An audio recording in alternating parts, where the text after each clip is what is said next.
डायन कामनी के सामने विवान पड़ा कमजोर। देख क्या गौरी विवान को बचा पाएगी। जी हाँ दोस्तों, हम बात कर रहे हैं स्टार प्लस के शो जादू तेरी नज़र। अगर आप इस चैनल पर नए हैं तो इसे सब्सक्राइब कर दीजिए, साथ ही बेल आइकन दबाना ना भूलें। वीडियो अच्छा लगे तो इसे लाइक जरूर कीजिएगा। चलिए आगे बढ़ते हैं दोस्तों। जादू तेरी नज़र के इस ट्रैक में हम देखने को मिलेगा कि विवान बुरी तरह से घायल हो जाता है और जो भी उसकी मदद करने की कोशिश करता है वह भी घायल हो जाता है। संघर्ष करते हुए वह उठता है और छाया की पहचान पर सवाल उठाता है। छाया यानी कि कामिनी विवान की माँ उसे पहचानने के लिए कहती है। विवान अपनी शक्ति का इस्तेमाल करने उसके खिलाफ करने के लिए अपना कंगन खोलता है, लेकिन कुछ नहीं होता।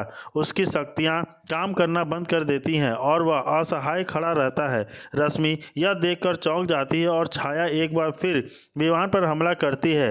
हर्ष और अर्जुन वीणा के पास खड़े होते हैं। जब गौरी अपनी आंखें खोलती है और विवान को दर्द में देखती है तो छाया उसे भी पूरी तरह से नियंत्रित करती हुई दिखाई देती है। विवान और गौरी धीरे धीरे उठते हैं और छाया विवान से कहती है कि समय आ गया है। वह फिर से हमला करती है, जबकि हर कोई असहाय होकर देखता है। वीणा विवान को बचाने के लिए अखंड ज्योति जलाने की कोशिश करती है, लेकिन वह छाया की ऊर्जा की उपस्थिति में दिया नहीं जला पाती। विवान अभी भी दर्द में छाया के नियंत्रण में आ जाता है और उसकी पीड़ा बढ़ जाती है। वीणा मदद के लिए दौड़ती है, लेकिन गौरी बहादुरी से अखंड ज्योति जलाने के लिए माचिस उठाती है। दूसरी तरफ प्रथम वंशी साईं को बताती है कि कामिनी वापस आ गई है। साईं पूछती है कि उससे मदद के लिए क्या करना चाहिए और वे उसे विवान की सहायता करने के लिए विश्वास और उसके परिवार से मिलने का निर्देश देती है। घर वापस आकर गौरी सफलतापूर्वक अखंड ज्योति जलाती है और कामिनी चिल्लाने लगती है। वह सभी का ध्यान भटकाती है और उसकी उपस्थिति पूरे घर में फैला जाती है। कौवे प्रथम वंशी को सूचित करते हैं, जो तुरंत सिया को विश्वा की सहायता के लिए भेजते हैं। इस बीच प्रथम वंशी को एहसास होता है कि उसका समय खत्म हो रहा है और वे अपना स्थान छोड़ने का फैसला करने हैं, क्योंकि उनकी झोपड़ियां में आग लग जाती हैं। वे उस जगह की ओर बढ़ते हैं जहां उसकी सबसे ज़्यादा ज़रूरत है। अचानक कामिनी गौरी को विश्वा कहकर संबोधित करती है। गौरी ऊपर देखती है और विवान को ऊर्जा से घिरा हुआ हवा में तैरता हुआ दिखती है।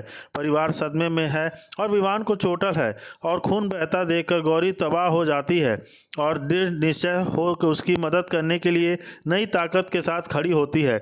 जैसे ही वह मुड़ती है, उसकी नज़र देवी की मूर्ति पर पड़ती है। वह अखंड ज्योति वाली थाली उठाती है और विवान की ओर चलना शुरू करती है। वीणा उसे देखती है और समझती है कि अब केवल विश्वा ही विवान को बचा सकता है।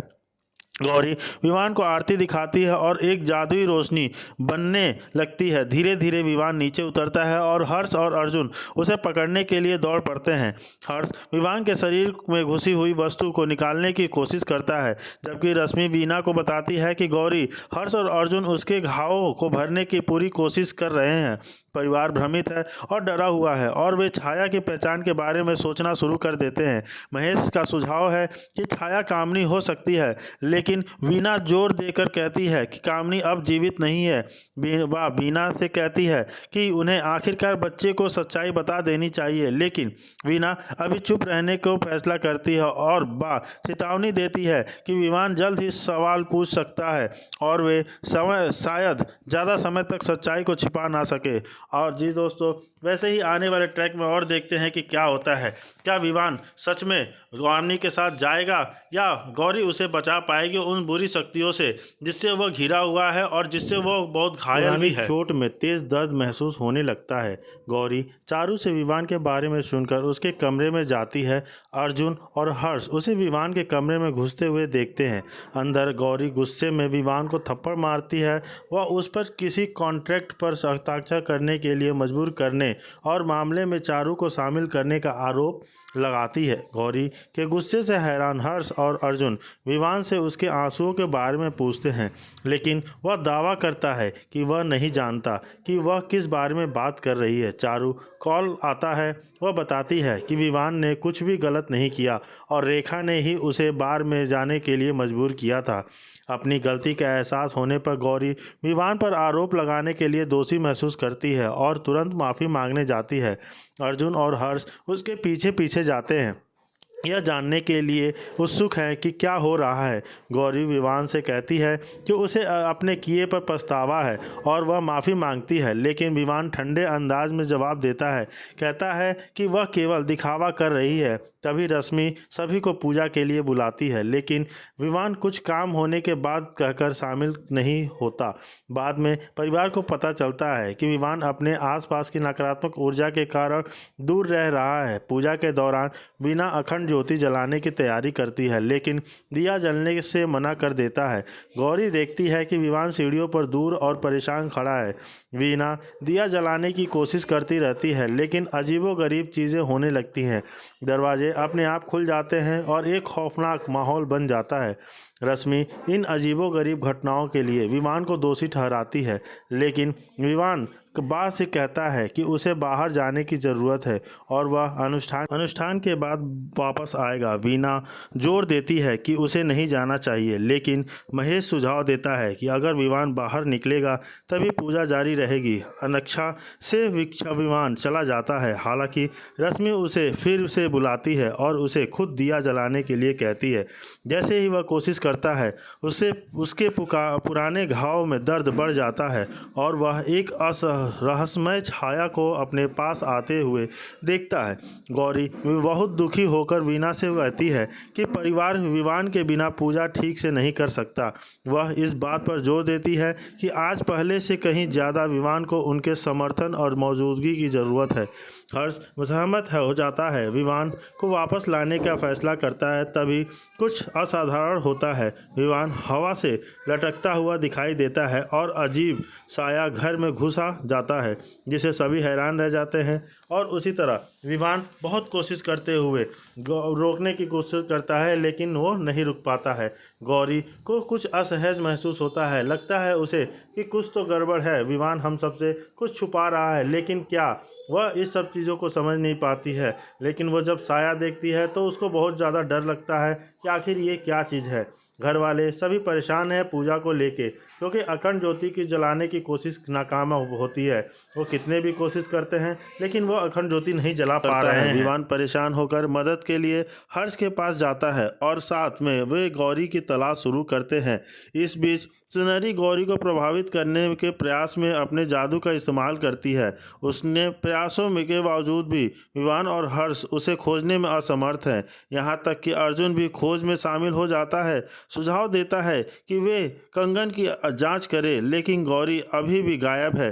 गौरी सुनहरी के जादू पर नियंत्रण हासिल करना शुरू कर देती है और गौरी एक कमरे में प्रवेश करती है जहां सुनहरी को विवान ने बंद किया था। और गौरी को याद आता है कि उसने उससे पहले भी देखा है। सुनहरी, जो अब स्पष्ट रूप से कमज़ोर हो गई है, मदद के लिए विनती करती है। वो गौरी को बताती है कि यहाँ जाने का कभी इरादा नहीं था। वह रेखा और चारू को एक उपहार भेजने का भी बताती है। दूसरी तरफ चारू रेखा को चेतावनी देती है कि वह गौरी और विवान के बीच में के मामलों में हस्तक्षेप ना करे, लेकिन रेखा धन और आराम पर ध्यान केंद्रित करती है। देखती है वह अपनी बेटी को स्वीकार करने के बदले में चारू से पैसे मांगती है। सुनहरी गौरी के कमरे से बाहर निकलने वाली होती है, अपने परिवार की रक्षा करने का आग्रह करती है। वह गौरी को याद दिलाती है कि वह हमेशा एक रास्ता बताती है, लेकिन गौरी अक्सर खतरे में पड़ जाती है। जब सुनहरी एक और जादू चाल चलती है, वह गौरी पर चाकुओं से हमला कर देती है, तो गौरी अपना बचाव करती है। अपनी खुद की ताकत से हैरान गौरी खुद का बचाव करने के लिए एक हथियार का इस्तेमाल करती है। जैसे ही सुनहरी गौरी पर फिर से हमला करती है, विवान आ जाता है, फिर सुनहरी का सामना करता है और उसे मार देता है।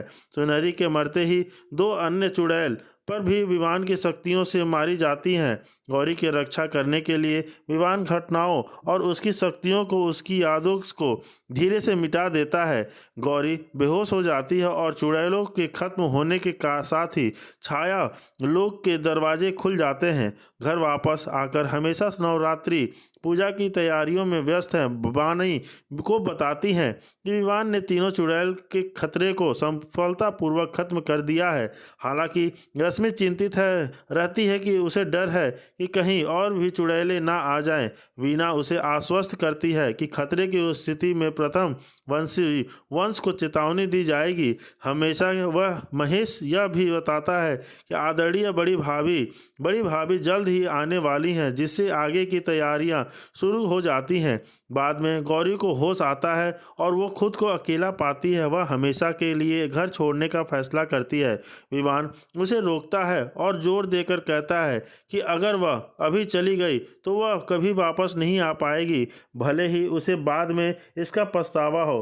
गौरी जवाब देती है और कहती है कि उसने सुना है कि उसने अपने भाई से क्या कहा था और उसने अपना फैसला ले लिया है।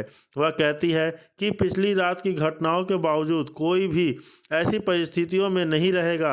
विवान उसे बताता है कि उसकी गौरी मौसी संध्या में ससुराल वालों के साथ आ रही हैं और उसने उनके लिए रुकने का अनुरोध करती है। उसी समय बाह महेश से बात करती है और समझाती है कि बड़ी भाभी अब 2 सप्ताह में आ जाएंगी। वह यह भी बताती है कि वीना उसके आने से घबरा रही है। किसी भी समस्या से बचने के लिए महेश आगामी पूजा के लिए अतिरिक्त प्रयास करना शुरू कर देता है। जैसे ही गौरी जाने के तैयार करती है, हर्ष और अर्जुन चुपचाप उसे जाते हुए देखते हैं। उन्हें नहीं पता गौरी उस चुड़ैल को मार तो देती है, तभी वहां पे विवान भी उस चुड़ैल को मारने का पूरा प्रयास कर देता है और वो तीनों चुड़ैलों को खत्म कर देता है। जैसे ही वह देखता है कि गौरी उसे अपनी शक्तियों का अंदाज़ा हो रहा है, तो वो उस गौरी के माथे से उस सारी शक्तियों का स्मरण विस्मृत कर देता है, जिससे कि वह सारी शक्तियों को अपना भूल जाए। तेरी नज़र के एपिसोड में शुरुआत होती है हर्ष से, जो स्थिति से पूरी तरह से अनजान होता है, इसलिए वह सलाह के लिए अपने भाइयों की ओर मुड़ता है। अर्जुन अपने सामान्य अंदाज में हर्ष से कहता है कि वह लड़कियों को हाँ कह सकता है, लेकिन हर्ष अपने नर्वस स्वभाव के कारण इस पर ध्यान नहीं देता। फिर हमें देखने को मिलेगा कि रेखा केरोसिन तेल लेकर आती है और कार पर इसे फैलाना शुरू कर देती है। गौरी से कहती है कि उसका अहंकार इस कार की वजह से है ना, इसलिए वह इसे जलाने के जा रही है। गौरी कार को बचाने की पूरी कोशिश करती है, लेकिन रेखा कार में आग लगा देती है। रश्मि के इस घर पर वह बबीता और उसके परिवार का स्वागत करते हैं। फिर रश्मि हर्ष को उस लड़की से मिलवाती है और हालांकि हर्ष अभी भी इस पूरी शादी की बात से बचने का तरीका ढूंढने की कोशिश कर रहा होता है, वही उसी लड़की को देखता है जिससे वह पहले मिला था, जिसके कारण वहां ना कोई रह पाया था। गौरी की बात करें तो जो अपनी आंखों के सामने अपनी कार के जलने से पूरी तरह से टूट चुकी है। रेखा अपने हमेशा की तरह मेरे पास सभी जवाब हैं लहजे में गौरी से कहती है कि वह जितना चाहे रो सकती है और गुस्सा कर सकती है,